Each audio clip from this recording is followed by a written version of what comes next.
जय श्री कृष्णा। पिछले श्लोक में हमने देखा कि किस तरीके से जब अर्जुन कहते हैं, हे श्री कृष्ण, मेरा रथ दोनों सेनाओं के बीच में खड़ा कर दीजिए, तो श्री कृष्ण अर्जुन का रथ दोनों सेनाओं के बीच में खड़ा कर देते हैं। अगले श्लोक में क्या कहा जाता है? श्लोक नंबर 25, भीष्म द्रोण प्रमुखतः सर्वेषां च महीक्षिताम् उवाच पार्थ पश्चेतान् समवेता कुरुनिति। अर्जुन जिनको दोनों सेनाओं के बीच में खड़ा कर दिया गया है, अब श्री कृष्ण उनसे कहते हैं, भीष्म द्रोण और अन्य सभी राजाओं की उपस्थिति में भगवान श्री कृष्ण ने कहा, हे पार्थ, हे अर्जुन, यहाँ पर एकत्रित समस्त कुरुओं को देखो। श्री कृष्ण गीता का उपदेश कब देंगे? जब अर्जुन अपने रास्ते से भटकेंगे, जब वे अपने कर्तव्य के मार्ग से विचलित होंगे, तभी तो श्री कृष्ण अपनी गीता का उपदेश देंगे। तो उनके अंदर वो अपनेपन की भावना जगाने के लिए, वो अटैचमेंट जगाने के लिए श्री कृष्ण अर्जुन से कहते हैं कि समस्त कुरुओं को देखो। वो कहने को तो ये भी कह सकते थे कि धृतराष्ट्र के पुत्रों की सेना को देखो, लेकिन उन्होंने कुरु शब्द का प्रयोग किया। कुरु इनके वंश का नाम है। कुरु के अंदर दोनों आते हैं, कौरव और पांडव। तो ये एक अपनेपन की भावना को जगाता है। और जब अर्जुन देखेंगे कि मेरे सामने जो खड़ा है वो मेरे ही वंश का है, तो उनका मन विचलित होगा, तब वो पीछे हटने की कोशिश करेंगे। तो श्लोक नंबर 25 में श्री कृष्ण कहते हैं, हे अर्जुन, यहाँ उपस्थित समस्त कुरुओं को देखो। आगे क्या कहता है श्लोक 26, तत्र पश्यस्थितान् पार्थ पितृनत पितामहान् आचार्यनमतलाभ्रान्त पुत्रान् पौत्रान् सखीस्थिताम् स्वसुरान् सुहृदयश्चैव सेनयोरुभयोरपि। अब अर्जुन का ध्यान युद्ध भूमि में अपने सभी संबंधियों को पर जाता है। उसने अपने पिता के समकालीन राजा भूरिश्रवा जैसे व्यक्ति, पितामह भीष्म, सोमदत्त, गुरु द्रोणाचार्य, कृपाचार्य, जिनसे उन्होंने धनुर्विद्या का ज्ञान प्राप्त किया, उसमें निपुण हुए, मामा शल्य और शकुनी, हालांकि शकुनी नाम के तो मामा थे ही ना, भाई दुर्योधन, पुत्र लक्ष्मण, इन सभी संबंधियों को उन्होंने देखा। अब इन्होंने उनको अपने शत्रु की तरह नहीं देखा।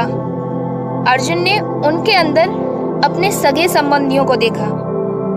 उन्होंने देखा कि जिसके विरुद्ध वो लड़ने जा रहे हैं उसमें ऐसे बहुत सारे लोग मौजूद हैं जो उनके मित्र रहे हैं बचपन में, उनके साथी हैं। श्लोक 27 क्या कहता है? तान् समीक्ष्य कौन्तेय सर्वान् बन्धून् वस्थितान् कृपया परयाविष्टो विषीदन्निदमब्रवीत्। जब कुंती पुत्र अर्जुन ने अपने बंधु बांधवों को वहां देखा, तब उनका मन अत्यधिक करुणा से भर गया और फिर गहन शोक के साथ उसने निम्नलिखित वचन कहे। अब अर्जुन का मन पिघल रहा है। एक तरफ हमने देखा था कि जब संजय धृतराष्ट्र को बताते हैं, वो कहते हैं कि अर्जुन तो युद्ध करने के लिए एकदम तैयार हैं, वो अपना धनुष तैयार लिए खड़े हैं, लेकिन अब अर्जुन का मन पिघलने लगता है। जब अपने बंधु बांधवों को युद्ध भूमि पर इकट्ठा देखकर अर्जुन का ध्यान पहली बार इस भयंकर युद्ध के मानव और नैतिक परिणामों की ओर गया। अब वो सोचने लगे युद्ध प्रारंभ होने से पहले कि इस युद्ध का परिणाम क्या होगा, कितने अपने ही लोग मारे जाएंगे। अर्जुन जो पहले पराक्रमी और निडर योद्धा था और पांडवों के प्रति यानी अपने प्रति जो अन्याय का प्रतिशोध लेने के लिए एकदम मेंटली प्रिपेयर्ड थे, लेकिन जब बात आती है अपने रिश्तेदारों की, गुरु मित्रों को सामने देखकर उनका हृदय शोक और करुणा से भर गया, क्योंकि अब उनका देखने का नजरिया बदल गया। अब वो उनको अपने शत्रु की तरह नहीं देख रहे थे, वो देख रहे थे जो सामने खड़ा है उनमें वो रिश्ते ढूंढने की कोशिश कर रहे थे, जिसके कारण उनकी बुद्धि भ्रमित हो गई और उनकी निडरता उनके कायरता में बदल गई। उसकी पहले की जो दृढ़ता थी अपने कर्तव्य को लेके, वो अब कोमलता और संवेदनशीलता में बदल गई। संजय अर्जुन को कुंती पुत्र कहकर संबोधित कर रहे हैं ताकि बताया जा सके कि अर्जुन का स्वभाव सहृदय और उदार है। वो शक्ति और वीरता में तो यशस्वी हैं, पराक्रमी हैं, बल्कि भावनाओं और नैतिकता में भी महान है। उनके अंदर अभी भी वो करुणा झलक रही है, अपनों के प्रति वो अपनापन झलक रहा है। तो इस तरीके से इन श्लोकों में अर्जुन की किस तरीके से अपनी मनोव्यथा आगे वाले श्लोकों में व्यक्त करेंगे, उसके लिए एक पृष्ठभूमि तैयार करी है।